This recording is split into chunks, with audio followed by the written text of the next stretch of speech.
जमात इस्लामी हिंद यवतमाळ महिलांच्या वतीने आज देशात घडत असलेल्या महिला अत्याचारांच्या विरोधात आपला आवाज बुलंद करून निषेध नोंदवण्यात आला। शुक्रवार 24 ऑगस्टच्या दुपारी JIH महिला विंगद्वारे प्रमुख मेहरुनिसा खान यांच्या नेतृत्वात जिल्हाधिकारी यवतमाळ यांच्या माध्यमातून महाराष्ट्राचे राज्यपाल यांना या संदर्भात निवेदन देण्यात आले। यात बदलापूर, ठाणे येथील 2 लहान मुलींचे लैंगिक शोषण आणि बलात्काराचा प्रयत्न, तसेच पश्चिम बंगालमधील कोलकाता येथील RG कार मेडिकल कॉलेजमधील प्रशिक्षक डॉक्टरांचा बलात्कार हत्या प्रकरणाचा निषेध करून सरकार व न्यायालयाकडे कडक कारवाईची मागणी यातून जमाते इस्लामी हिंद महिला विंग यवतमाळने केली आहे। यावेळी विदर्भ टाइम्स न्यूज सोबत बोलताना महिला विंगवरून मेहरुनिसा खान यांनी बदलापूर, ठाणे येथील 2 लहान मुलींचे शाळेत लैंगिक शोषण आणि बलात्काराचा प्रयत्न, तसेच RG कार मेडिकल कॉलेजमधील प्रशिक्षित महिला डॉक्टरांच्या क्रूर बलात्कार प्रकरणी आरोपी विरुद्ध त्वरित खटला चालवून फाशीची शिक्षा देण्याची मागणी केली।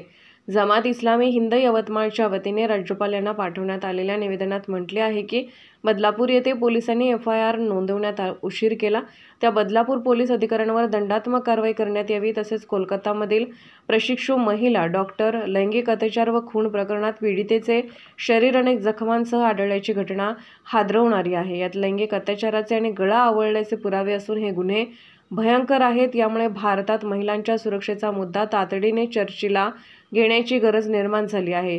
JIHने शाळा महाविद्यालयाने काम करणाऱ्या मुली आणि महिलांवर वाढत्या अत्याचाराच्या घटना पाहता या निवेदनाद्वारे राज्यपालांकडे अनेक मागण्याही केल्या आहेत।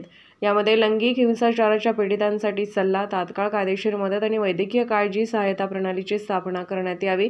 या प्रकरणाची सर्वसमावेशक चौकशी करून पीडितांना न्याय मिळावा याकरिता कायदा व्यवस्थेवरील विश्वास पुनरुस्थापित करण्यासह सर्व शैक्षणिक संस्थांमध्ये कडक सुरक्षा नियमावली राबवून अशा ठिकाणी सुरक्षा कॅमेरे, चांगली प्रकाश योजना आणि आपत्कालीन प्रतिसाद प्रणालीचा समावेश करावा।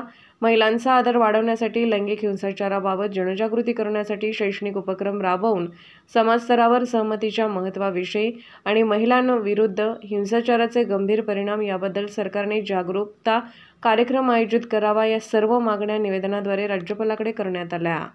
बदलापुर में जो औरतों के साथ जुल्म हुआ है उसके खिलाफ मेमोरेंडम देने के लिए जमात इस्लामी हिंद हल्का खातिन की तरफ से हम सब अवरती कलेक्टर के पास आई हुई हैं और हमने यहाँ उनको मेमोरेंडम भी दिया है और उन्हें ताकीद भी की कि इस पर ज़्यादा से ज़्यादा जोर देकर आप एक्शन लीजिए और एक्शन ऐसा लीजिए कि कोई ऐसा कानून बने कि ऐसा जुल्म करने वालों को यानी मौत की सज़ा ही मिलना चाहिए। जो इस्लामी सज़ाएं हैं उससे खौफज़दा होकर मुजरिम यानी दोबारा वो करने की कोशिश नहीं करते और दूसरे भी नहीं करते, लेकिन हमारे यहाँ जो बच जाते हैं लोग तो उसकी वजह से देखिए अभी वहाँ ये सब हो ही रहा है। तो आकोला के करीब भी गाजीपुर में 2 केस हो गए, ऐसे कई केस यानी अमरावती में हो गया, कई जगह पे महाराष्ट्र में हो रहे हैं केस। तो इनसे बचने के लिए ज़रूरी है कि जल्द से जल्द अच्छा कानून बनाया जाए और ऐसे मुजरिमों को सख्त से सख्त सज़ा दी जाए।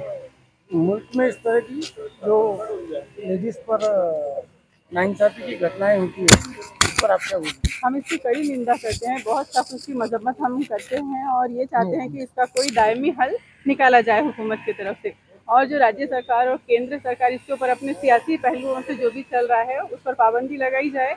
इसके अलावा हम ये चाहते हैं कि सख्त सजाएं दी जाएं संस्कार करने की, या फांसी की कम से कम सजा बलात्कारियों को दी जाए, और इसके अलावा फास्ट ट्रैक में किया जाए इस पर जो भी कानूनी कार्रवाई है, अदालती चारा जो ही वो फास्ट ट्रैक में किया जाए, यही हम चाहते हैं।